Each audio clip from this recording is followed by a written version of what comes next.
आज का बाइबल का वचन प्रेरित चरित अध्याय 3 वचन 1 से 10। दूसरा वचन संत पौलुस का गलातियों के नाम पत्र अध्याय 1 वचन 11 से 20। और आज के सुसमाचार सन यूहन्ना के अनुसार अध्याय 21 वचन 15 से 19। प्रेरित चरित अध्याय 3 वचन 1 से 10। पेतरुस और यूहन्ना तीसरे पहर की प्रार्थना के समय मंदिर जा रहे थे। लोग एक मनुष्य को ले जा रहे थे जो जन्म से लंगड़ा था।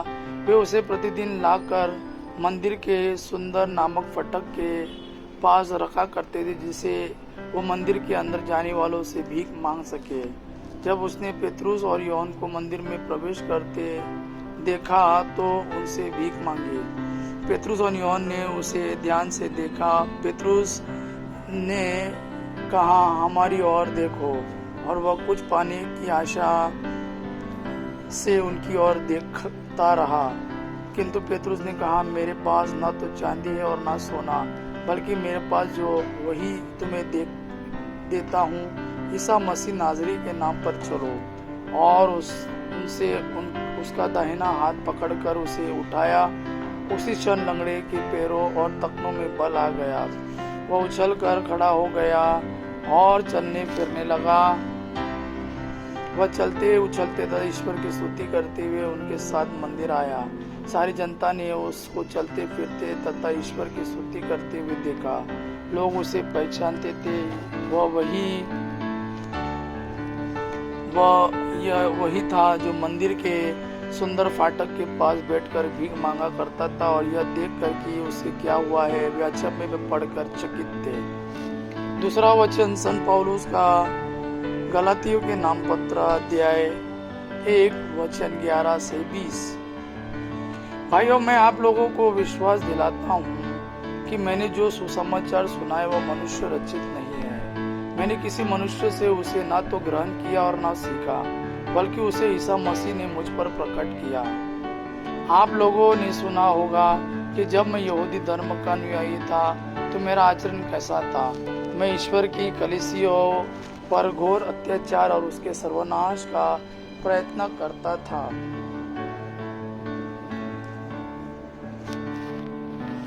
मैं अपने पूर्वजों की परंपराओं का कट्टर समर्थक था और अपने समय के बहुत से यहूदियों की अपेक्षा अपने राष्ट्रीय धर्म के पालन में अधिक उत्साह दिखलाता था। किंतु ईश्वर ने मुझे माता के गर्भ से ही अलग कर लिया और अपने अनुग्रह से बुलाया था। इसलिए उसने मुझ पर और मेरे द्वारा अपने पुत्र को प्रकट करने का निश्चय किया, जिससे मैं गैर यहूदियों में उसके पुत्र के सुसमाचार का प्रचार करूं। इसके बाद मैंने किसी से परामर्श नहीं किया, और जो मुझसे पहले प्रेरित थे उनसे मिलने के लिए मैं यरूशलेम नहीं गया, बल्कि मैं तुरंत अरब देश गया और बाद में दमिश्क लौटा। मैं 3 वर्ष बाद कैफस से मिलने यरूशलेम गया और उनके साथ 15 दिन रहा।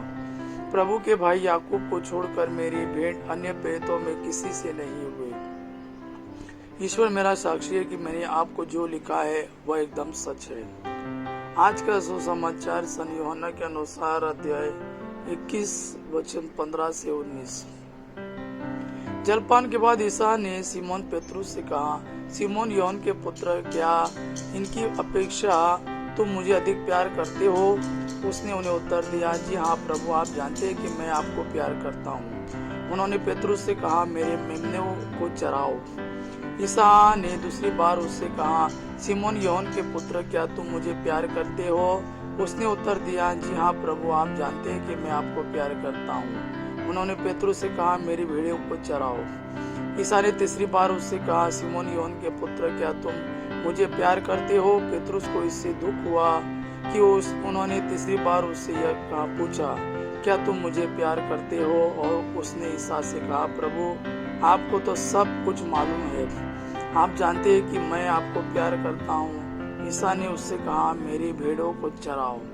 मैं तुमसे यह कहता हूँ, जवानी में तुम स्वयं अपनी कमर कसकर जहाँ जाते चाहते थे वहाँ घूमते फिरते थे, लेकिन बुढ़ापे में तुम अपने हाथ फैलाओगे और दूसरा व्यक्ति तुम्हारी कमर कस कर तुम्हें वहां ले जाएगा जहां तुम जाना नहीं चाहते। इन शब्दों से ईसा ने संकेत किया कि किस प्रकार की मृत्यु से पेत्रुस द्वारा ईश्वर की महिमा का विस्तार होगा। ईसा ने अंत में पेत्रुस से कहा, मेरा अनुसरण करो। यह प्रभु का वाणी है। प्रभु को धन्यवाद। अब्बा पिता की महिमा और पुत्र यीशु का प्रेम आप पर सदा सर्वदा बना रहे। आमीन।